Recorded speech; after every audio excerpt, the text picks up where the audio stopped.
The Kingdom of Saudi Arabia on Saturday carried out a mass execution of 81 people.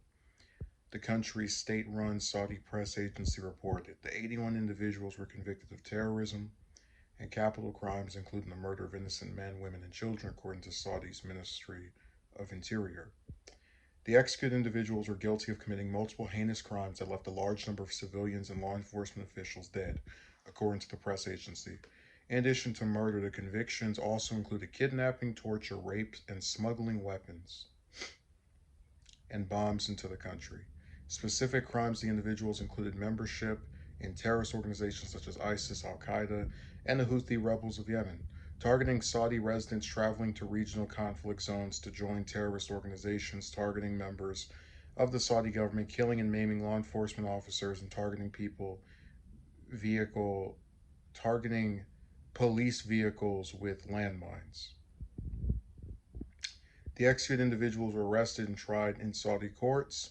The press reported saying that each individual was seen by 13 judges over 3 separate stages of trial. The individuals maintained their full rights under Saudi law during the process of the trial and were allowed access to lawyers, the press agency noted. The kingdom will continue to take a strict and unwavering stance against terrorism and extremist ideologies that threaten the stability of the entire world, the agency added. So, uh, what's a good way of explaining this?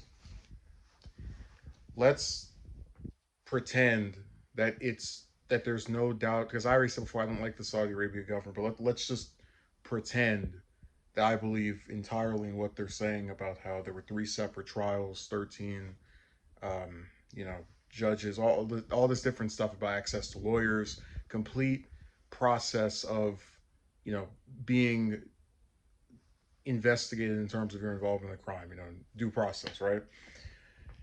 I am against the death penalty, and that includes people who do heinous things. Unfortunately, I get where they're trying to say, oh, if you have capital punishment and you have these extremely, you know, harsh punishments, it'll disinterest people in wanting to do these extremist and very evil things that they were being alleged to have been trying to do. But I just don't support killing criminals because we can. I think that the government that there should not be in any country a state sanctioned death. So that's really the biggest issue I have with this. Like the 81 executions things really does seem kind of insane to just usually, and I guess maybe that's just me being an American. We have one person who have a lethal injection, electric chair, but generally speaking, it's one person and some kind of specific sentence of death, as opposed to having 81 people lined up, to get blown to pieces. So that part was kind of disturbing, but I just am against the act in of itself because I don't support the death penalty, and I think that they're going to keep having more people who are trying to do violent and evil things in that country. Because we've been over this before.